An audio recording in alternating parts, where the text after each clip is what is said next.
What's good, y'all, man? We back with college football pick'em week 3.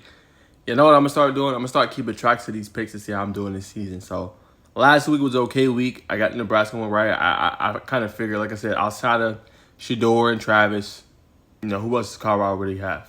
I also hit on some other picks. I missed out on obviously the Cal Auburn pick, and we'll talk about that quarterback here in another video here pretty soon. But I'm gonna keep tabs on this.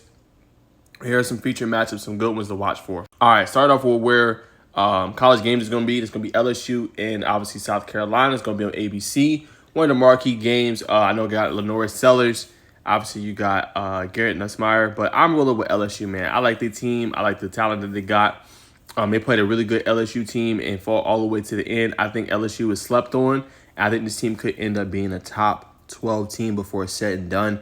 And I think they're going to have the schedule and the strength of schedule to prove that. So I'm rolling with the Tigers, man. I think I got them coming out top. They should have a big game against South Carolina. Next one to my left, Kansas versus Arizona. Two really good quarterbacks. Let's take a deeper look. All right, man. Avery Johnson, man, is that guy, man. He can throw it. He's been having a pretty good season so far. Only a sophomore, but he's been doing his thing. 334 yards passing and 4 touchdowns through the first 2 games of the season. Noah Fafita is one of the best quarterbacks in the nation. 595 yards passing, 5 touchdowns, only 2 picks, and a 2-0 record as well. So Battle of the Undefeated is going to be a Fox kickoff, 8 p.m. Right now, FPI is giving Kansas State a 73% chance to win. I also really like Arizona's McMillan, the wide receiver. He's pretty good. He had a 1,400-yard season last year. He's already at 315 yards. But I think it's going to come down to, can the defenses get stops? This could be a high-scoring affair with both teams. They score points in bunches. I think it's going to probably be like a 47-44 type game. And I'm going to go with a win for Kansas State at home. I think they defend the home turf. And I got, obviously, the Wildcats coming out on top. All right, so as y'all can see, as I just said, Wildcats winning that one. I think Bama beats Wisconsin. They got just a little bit too much. The scary part was it took them a long time to kind of get going in that game against South Florida. But that's kind of been a little bit of their kryptonite. It takes them longer to get going in that kind of game. But I think they're going to be able to handle business against Wisconsin. Run the ball with Justice Haynes, obviously, Darian Miller. And be able to get the ball on the outside to obviously some of the playmakers and Ryan Williams and several other really key guys. But I got them coming out on top. All right, and this one right here, another pretty good one on SEC Network. I slept on one. Boston College was Thomas Calistanos and that running back crew versus Missouri. Now, this is their first game ever since that big defeat that they gave to Florida State. They ran the ball. I think Calistanos might have threw it like 18 times. That was it. So they didn't throw it a lot, ran it a lot. So expect for them to kind of play ball control and try to keep the ball away from that explosive Missouri offense. And I like Missouri in this one, so I'm rolling with the Tigers. Luther Burden, they just high pass and high fly and attack. And it's tough to slow down, man. I don't think that Boston College has faced that kind of an attack yet. And I think it's going to be very, very difficult and very tough for them. So I'm going with the Tigers. Then they come out on top. I got a 14-point favorite, them coming out and winning. All right, so now to the left. Y'all going to call me crazy on this one. But I'm going with Oregon State. I got upset Central. Oregon State is not an easy place to play. Is it Death Valley and LSU? No. Is it Georgia? No. Is it Alabama? No. But I think Oregon has been sleepwalking through the first 2 weeks. And I think if they don't come and their defense don't play the way they're supposed to play and they get in another shootout, I think they're going to fall to Oregon State. They're more formidable compared to the teams they played in Idaho and Boise State. No disrespect. I know Boise State's going to the Pac-12. I'm rolling with Oregon State with a big upset and them coming out on top. All right, now to my right, we got Tulane and Oklahoma. I think Oklahoma should win this pretty handily. Might be a pretty good game in the first half, but Oklahoma should pull away. They've been having a pretty good season. I think they're going to be able to move up in the rankings a little bit.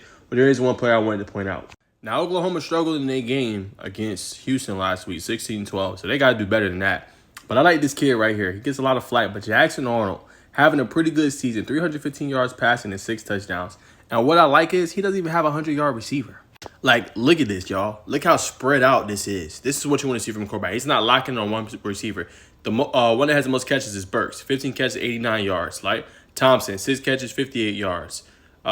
Sharp, 6 catches, 52 yards. Roberts, 3 catches, 51 yards. Like, he's spreading the ball around. And that's what you want to see from your quarterback. You're not locking in on one receiver, man. So, I like this attack. They should be able to handle Tulane, but, man, it is a gauntlet after this. Yeah, so like I was saying, you got Tennessee, and you got to play that high-powered attack with Nico Alemiuleva at home, which is good, but that's not going to be an easy game. Then you go to one of the toughest environments to play in. You got to go to Tiger Stadium, and you got to play Auburn. Good luck with that one. They got a really good team. You know, we'll talk. Like I said, I'm talking about the quarterback in another video here in a second. And then Texas. That is a gauntlet of a schedule. You got Tennessee, Auburn, and then Texas, and obviously the Red River rivalry.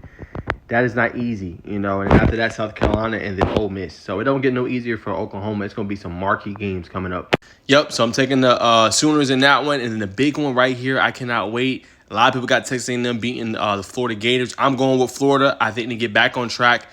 If I'm head coach Billy Napier, again, if Graham Mertz struggles early in this game, pull him from the game. Let DJ Lagway cook. Trust me. Mertz might feel some type of way. I know he transferred over from Wisconsin the year before, but you got to win. You don't have a choice because they like, you know, your superiors, they going to want to see progress, whether this is the toughest schedule or not. You know, and you're going to have to pull off a big win, I think, in order to keep his job. And that might be beating a Georgia, beating a Tennessee this year. You're going to have to beat one of those big teams, I think, in order to keep it. And DJ Lagway gives you that best chance. Start the young guy. He's ready. All right, and then to the left, Kentucky, I feel like always plays Georgia hard in the first half or tough in the first half. You know, Georgia has, like I said, a really good team. A thing to watch in this game is Brock Vandagriff, obviously the quarterback, used to be at Georgia, so they might play with a little bit more pizzazz. You know what I'm saying? A little bit more in the game. So look out for that one. But that is the nightcap on ABC. So nonetheless, I'm still rolling with Georgia. They have one of the best teams in the country. They should be able to come out on top and win that. But don't sleep on Kentucky, and they might make this game closer than most people think. All right, so now down below, two more before we wrap up this vid. Colorado versus Colorado State. Colorado should win that one easy again. They got a gauntlet coming up as well. But I believe Shedeur Sanders will have a bounce-back performance, as well as Travis Hunter. So I got them coming on top against Colorado State. They should have a big game. I know this is a rivalry. I know Colorado State's going to want the smoke, especially after last year and everything and all the animosity and everything that happened. But Colorado's the better team. They should be able to beat them. It shouldn't have too much trouble. But we will see. But I'm taking the Buffaloes to win that one. Last but not least for the Week 3 pick'em, I'm going with UCF to beat TCU. That one's on Fox as well. But y'all comment your thoughts on this one. I believe in, obviously, what they got at quarterback, KJ Jefferson. It should be a pretty good game for them on the road. Running the ball, I believe in Gus Malzahn. I think they have a pretty big game, pretty good one against TCU in this Big 12 battle. And I think they come out on top. So I'm rolling with UCF to beat TCU.